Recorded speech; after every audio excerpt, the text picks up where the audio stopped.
Is this something that now we're now seeing as a kind of a repeat legacy, that, you know, the spare, the younger one is drawn to the, you know, drawn away from the light in the way that the older one has to forge forward? I think it's such an interesting dichotomy, that whole idea of the heir and the spare. But I think we see it very obviously between William and Harry. And I think if we can just pretend spare didn't happen just for a second and do us all a favour.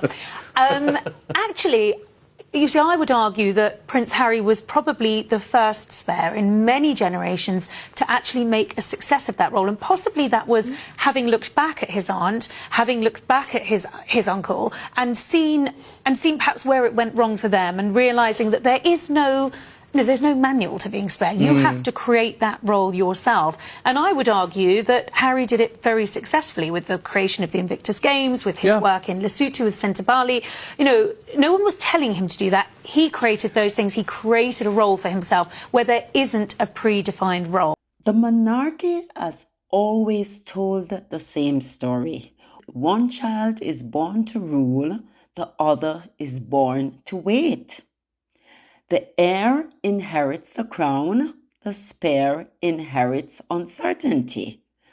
For centuries, the role of the spare has been a burden, not a blessing. No clear path, no manual, no purpose. But in our time, something remarkable happened.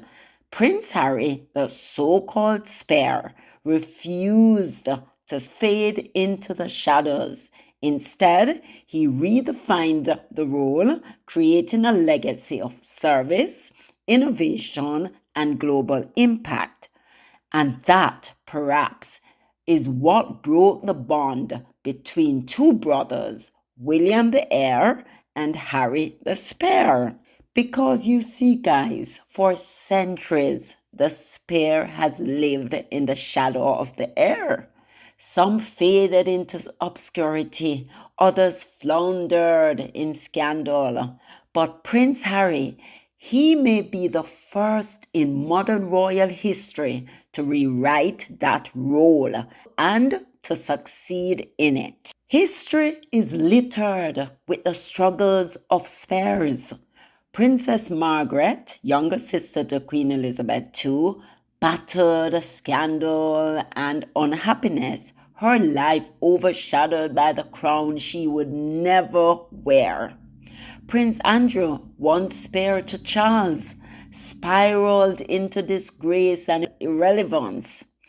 Even King Edward VIII, though briefly heir, because he was king, right, became a cautionary tale after his abdication, leaving his younger brother, George VI, to pick up the pieces. The pattern was clear. The spare rarely thrives. The role is defined by waiting, by watching, by never truly belonging. Harry knew this script perfectly, and he rejected it. He rejected every ounce of it, every minute of it. He hated it. By joining the army, Harry stepped outside the palace and into real life. He served on the front lines in Afghanistan, not as a prince, but as a soldier. For the first time, he was judged not by his title, but by his courage. And when he looked to Africa, Harry found a second home, a place where he wasn't a spare, but simply Harry.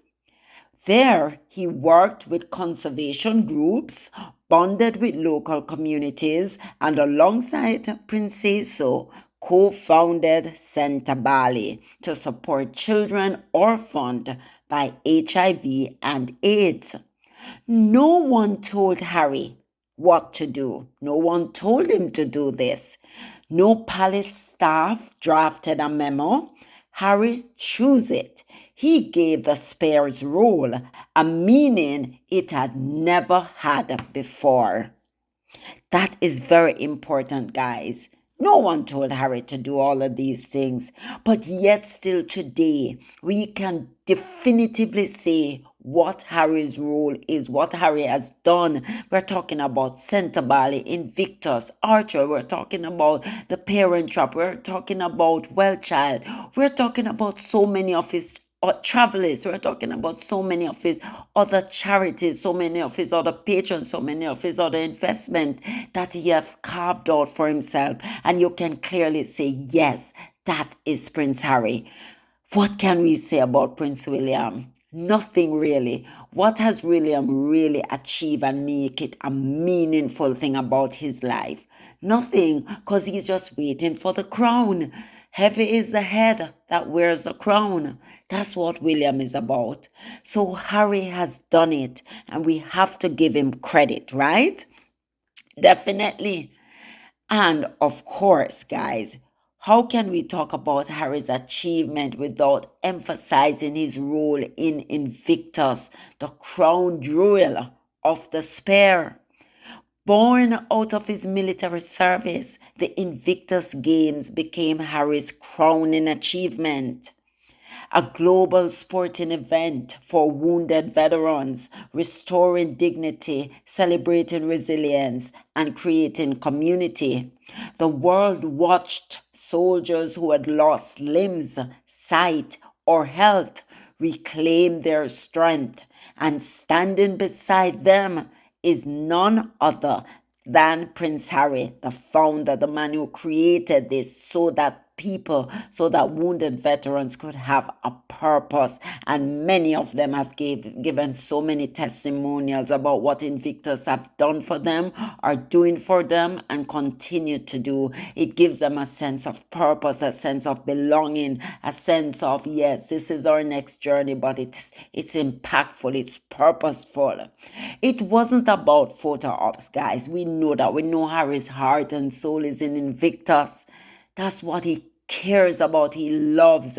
It wasn't about ribbon cutting, it was about purpose. Harry had done the impossible. He turned the role of spare into a role of leadership. And then, of course, the magic happens because we have to complete the journey. Then came Meghan, the partner who completed the mission. Far from a passive consort, Meghan Sussex, or Meghan Markle as she was known then, was a woman who had already lived a life of service. From building clean water wells in Rwanda, to advocating for young women in India, to diplomatic work in Argentina, she brought her own track record of compassion and advocacy. She was not waiting for purpose either. Meghan was living it. When we talk about, we talk about the young girls that she provided, working with them in India and providing access to menstrual health products, right? Serving as a U.S. ambassador in Buenos Aires, Argentina, and providing clean water for in Rwanda, they did not have water. They did not have clean drinking water, and she helped them with the building of the wells for clean water in Rwanda. These are purposeful. These are something that she was known for long before Harry. The two were about to, when they say destiny collide, when destiny meet, it wasn't just romance, guys. It was destiny. The stars, as Harry says, were aligned. Two people with a deep commitment of service to service, love, and humanity finding each other.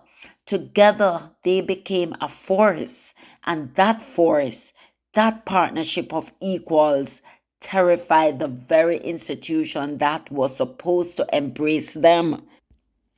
Yes, together, guys, they had the power to take the spear to a role, a global role. We're talking about Archwell, Netflix projects, Spotify, documentaries, and of course, their ongoing philanthropy. Harry and Meghan were more than royals. They were leaders in their own right. But that success came at a cost. Because, guys, as we say to you, Harry and Meghan show the monarchy how it's done. They show them how to do things, right? They show them. As we see, guys, together they became a force, and that force, that partnership of equals, terrified the very institution that was supposed to embrace them. Because here's the truth: Harry's expansion of the spare role highlighted something very dangerous for the monarchy. It worked. He found success, visibility, and admiration. And the more Harry and Meghan rose, the more William felt overshadowed. Royal history had shown what happens when the heir is eclipsed. Charles could not bear Diana's light outshining his own. William, it seemed, has learned the same lesson and resents Harry for it. Reports and public perception point to jealousy, insecurity, even rage. Harry was never supposed to win the role of the spare. He was meant to stay in the background. Instead, he became global. Africa, America, Invictus, Netflix, Archwell. Harry and Meghan built something larger than the crown could control. And that, more than anything, is why the rift between the brothers grew so deep. William inherited the throne, but Harry inherited something just as powerful: purpose, love, and freedom. Because you see, the monarchy is built on hierarchy. The heir must always be above the spare. But Harry's growing influence, his global popularity, and his marriage to Meghan threatened that order. William the heir found himself over and over, guys, being overshadowed. Much like his father before him, watching Diana eclipse his presence, William now saw Harry and Meghan dominate the headlines with substance, with charisma, with love.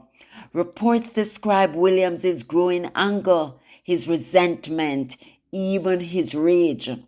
Because Harry had done the one thing the heir could never allow, he made the spare matter. So today, guys, we see William wears a crown. Today, William wears a crown's weight, while Harry carries the freedom of choice. The heir inherited power, quote unquote power, while the spare created purpose. And in doing so, Prince Harry broke a centuries-old curse. He proved that the role of the spare doesn't have to mean failure, scandal, or obscurity. It can mean service. It can mean leadership. It can mean love. The heir may have the throne, but the spare found his kingdom. Prince Harry didn't just redefine the role of the spare, he transformed it. He showed that even within an ancient institution, you can create meaning where none was intended. And with Meghan at his side, his vision only expanded. The heir, as we say, may have the crown, but the spare, against all odds, found his kingdom, built not on duty imposed, but by love chosen. So this is the true story of the heir and the spare, one bound by tradition, the other liberated by purpose. So guys, that's what I wanted to tell. It's such a beautiful thing to look into how impactful Harry has been. No one told Harry to do this. No one mandated that Harry go and carve out a role. But you know what? Give credit to Princess Diana, because she did say, the crown is going to take care of William, and I'm going to ensure Harry is not in his shadow. Yes, Harry might have been born to be what they call him, William's wingman. But Harry looked at it and looked at his former spares and said, no, There's so much more that can be done with the spare. There's so much more purpose, and I'm going to carve out one for myself. And Princess Diana ensured that Harry never felt less than William. And that maybe is where that foundation was set. And she set it for her son because she knew that, yeah, the crown is going to take care of William. But I wanted Harry to have a sense of purpose.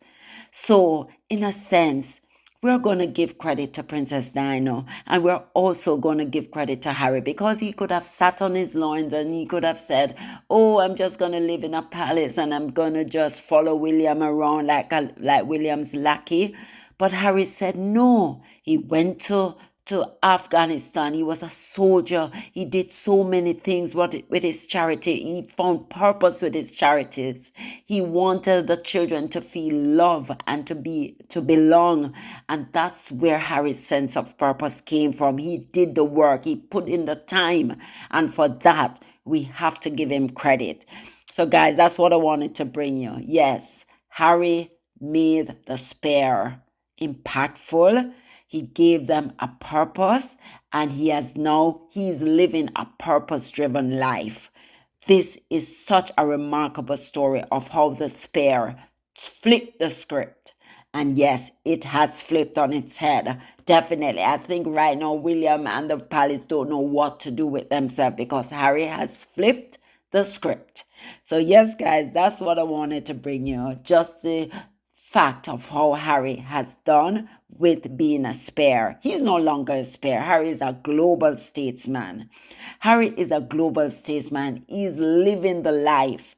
He's living his best life. He's doing service. He's living. He looks happy. He looks rejuvenated. Everything is working in his purpose and to his benefit. So we are so happy for Harry. So guys, that's what I wanted to bring you. Please don't forget to like, subscribe, turn on your notification bell so you never miss a beat. Bye.